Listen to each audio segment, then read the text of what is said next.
Wow, things are crazy out there. Wish you were in another country? Who doesn't? You know what can help the internet think you are? NordVPN! Guys, you're watching a web video in 2025. You know what a VPN does. And if you don't, you can learn more and try the NordVPN 2-year plan plus 4 months extra by going to nordvpn.com/moviebob or follow the link in the description. Risk-free with Nord's 30-day money-back guarantee.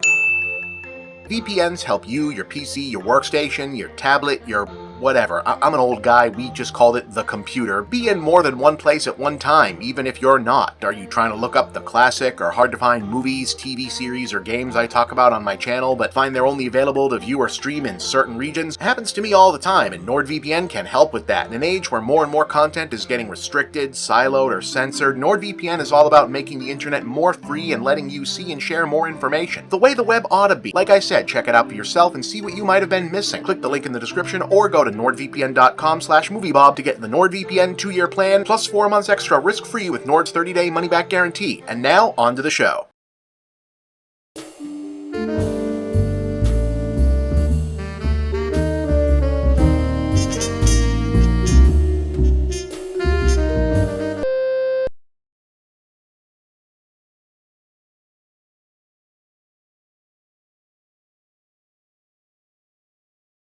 And suddenly, this is everywhere. It's on the radio, there's disco remixes of popular songs. There's a disco remix of the Star Wars theme. Disco versions of popular rock songs. Kiss, who made, Disco Sucks their anthem after this, records a disco song, which is fucking hilarious. Disco Duck is a song.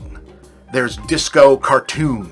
It's a culture trend. Now this reaches a pop culture crescendo, as it often does, in a very dumb way, despite the movie not being bad, really. In a movie called Saturday Night Fever, which comes out in 1977, yes, same year as Star Wars, and it's weird that those two don't get, mentioned in the same context very often, even though they're similar, if disparate, phenomenons.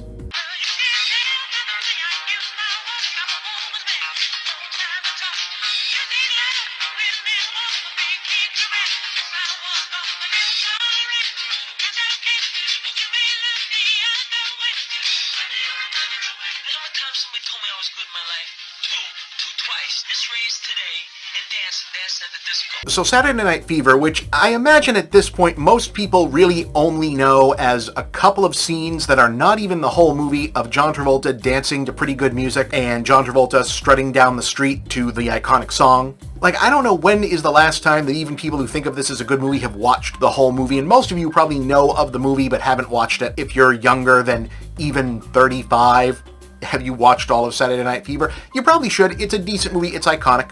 Do people know that this is fake? It's a good movie based on complete bullshit. What happened is a British rock journalist had basically gotten assigned to do a story about, hey, we've heard through the grapevine, because back then no Twitter, no social media, basically, you would still get stories of, hey, a guy heard a thing, fly across the pond and look into this crazy story. Sounded like a good pop culture story, and it was a good pop culture story when you hear about it. The cool new thing for young, horny straight guys who want to get laid is not to hang out at the malt shop or the sock hop, as it was maybe 10 years ago, but to go to what were previously mostly black, mostly, maybe a little queer, dance clubs in the cities, dressed in leisure suits and slick hair and whatnot, and dance to what was, even then recently, mostly thought of as gay music. Isn't that unusual? These, working class, garage mechanic kids getting dressed up in leisure suits and dancing to disco music, and isn't that an interesting story that is now the cool thing? Wouldn't that be a funny story? Sure it is. So he goes to investigate this story and supposedly can't get into these clubs because they have bouncers and whatnot, and just says, oh no, hey, this is scary, and instead decides, yeah, but I'm still getting paid to do this, so he makes up a guy and writes a fictional-ass story about just a guy who is, again, can't stress this enough, a made-up fucking guy who is like the quintessential young, scrappy, working-class Italian guy who also loves disco music and dancing and wins competitions and whatnot. He figures, actually, this is bullshit. They're not going to run this. This is crap. How do you know someone didn't just make it up? What? You mean just lie?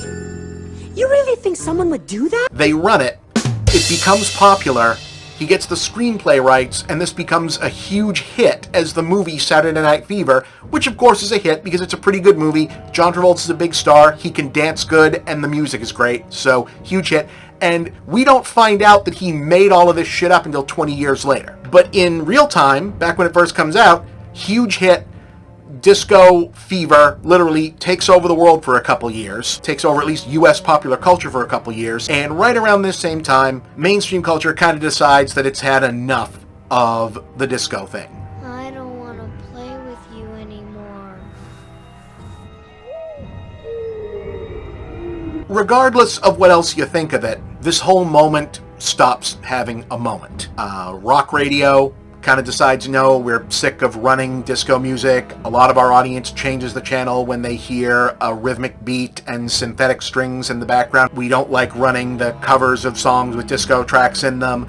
People get on edge about it. There's not a lot of genre crossover here. And there is also, of course, a lot of homophobia, racism baked into it as well. Like, it becomes a thing where I hate all this gay stuff, I hate black music and slang and fashion being everywhere, I hate the party drug culture, I hate current thing, can all be couched as I hate disco. And it's not even the music, just this nebulous concept of hating this cultural moment. And I want to stress that too, that this did not mean that everyone who hated disco music, everyone who hated disco culture was hateful, but it became a really easy way for hateful, bigoted culture to smuggle itself in under the guise of something that was just hating a dumb pop culture trend. Does that sound familiar?